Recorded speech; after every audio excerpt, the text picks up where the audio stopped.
Okay, well, let's get into talking about a couple of your clients. So without naming anyone, could you tell me about a couple of clients that you've worked with, perhaps one that's used positive thinking and language to help them achieve a goal that they were going after, and one that has used negative thinking and language and how that affected them in achieving their goal? Sure.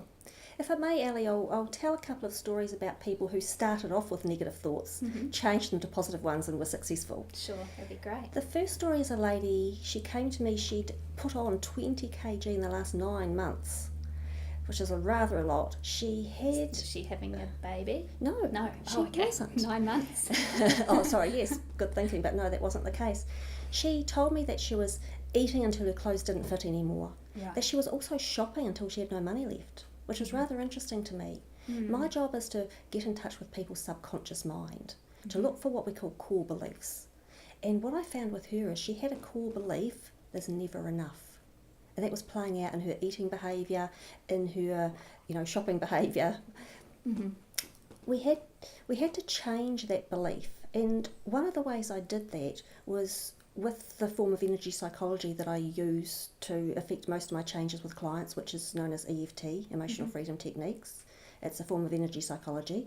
So utilising primarily that, I was able to rewrite over that belief that there is never enough. It actually came from a time when she was young, in actual fact, when she was at school, and all of her friends seemed to have more money than her, and they were off doing things and going on outings and buying things, and she could never do that. And she gained back there that belief there is never enough.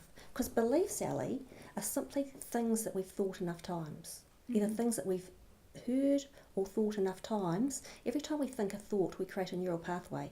We think that thought again, that neural pathway gets thicker. Think it again, it gets thicker. After a while, it forms a belief, and that's what beliefs are. They're not necessarily the truth, but they become our truth. And the thing is, the subconscious mind can't tell the difference between something that happened back then. Even though it was one event, it's like to the mind it's happening in every event and every occasion and every time frame. So there is never enough was her core belief. She had huge resistance to any fat burning exercise, to any restriction with food, and any time she even thought about doing anything like that, she would actually start binge eating and doing worse. So part of the process was changing that belief, and we changed it to, I gave her an affirmation to repeat. Once we cleared the old belief, I set a new belief in her mind, and I got her to repeat an affirmation such as, I've always got more than enough. And because when you repeat that, even if it's just thinking it, over a period of time, that thought will form a belief. How long did that take her, with repeating that positive affirmation? It only took 2 or 3 weeks, but we had something else that we did in the meantime. Until that belief became entrenched, what we did was we worked within her current restrictions, which was she wouldn't entertain any fat burning exercise, she wouldn't entertain any restriction of food. So what we did is we came up with a great plan. We added stuff. Right. She was into adding stuff because adding works well with this feeling there is never enough. So what we did is we added healthy food so that at least 80% of her diet was healthy. This was a starting point, of course. We added an extra 5 glasses of water a day. We added a veggie juice a day at the exact time of day that she would normally start eating badly, which was around the time the kids got home from school. We added some herbal teas. At the time of day she would normally have a wine. And we added 5 fat burning exercise sessions a week. So really we took nothing away. We had no restriction. We had no shoulds and shouldn'ts and can'ts. We just had lots of things we added. Such a nice approach. Brilliantly for her. And in fact, next session, she says to me, as soon as she got on the call, she said, this is way too easy. We need to step this up. Which was amazing, going from someone who wouldn't entertain anything to, this is too easy. Yeah. With adding all of those extra things in, did she still have space for all the unhealthy behaviours that she was doing that was before? the thing. No, she didn't. No, that was the fun thing about it. So just to summarise, she went from there is never enough as a thought process to I've always got more than enough, and prove that by adding stuff in.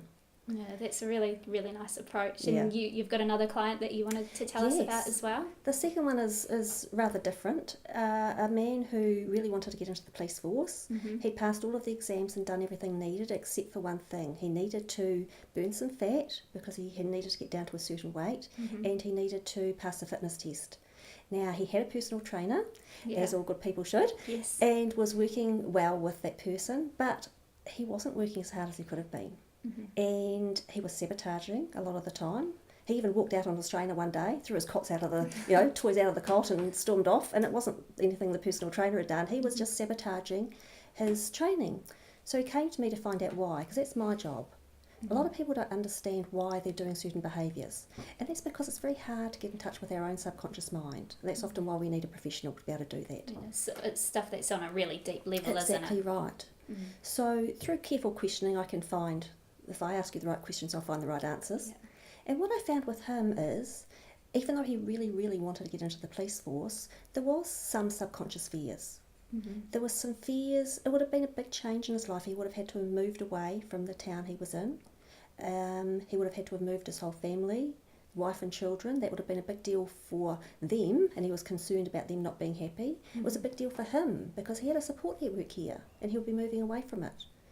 And he also had some fear around whether he'd actually be any good at it, whether he could do it well, whether he could be successful. And so really the thoughts that he was having were, I'm afraid and I can't do it. So we used EFT again to clear those thoughts, overwrite over them, create some new thoughts. I once again gave him affirmations, which were, I know I can do this.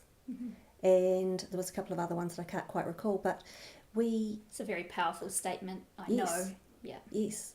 And once that fear was gone, which all of us carry, he, at some level when we're making big changes in our lives, he was no longer afraid. All of him, 100% of him, was now able to put all of his effort into his fat burning, because you see what was happening, Elly, is because part of him, and it might have been a small part, but because part of him didn't want to get into the force because of the fears he had around it, that part was sabotaging all of his fat burning attempts. And when we cleared that part away, then all of him was doing everything he needed. And he is now in the police force, living happily ever after. Success. Yes. That's really fantastic, and thank you so much for sharing those amazing success stories. And from listening to them, it's evident what a shift in our thought patterns can really help us to achieve.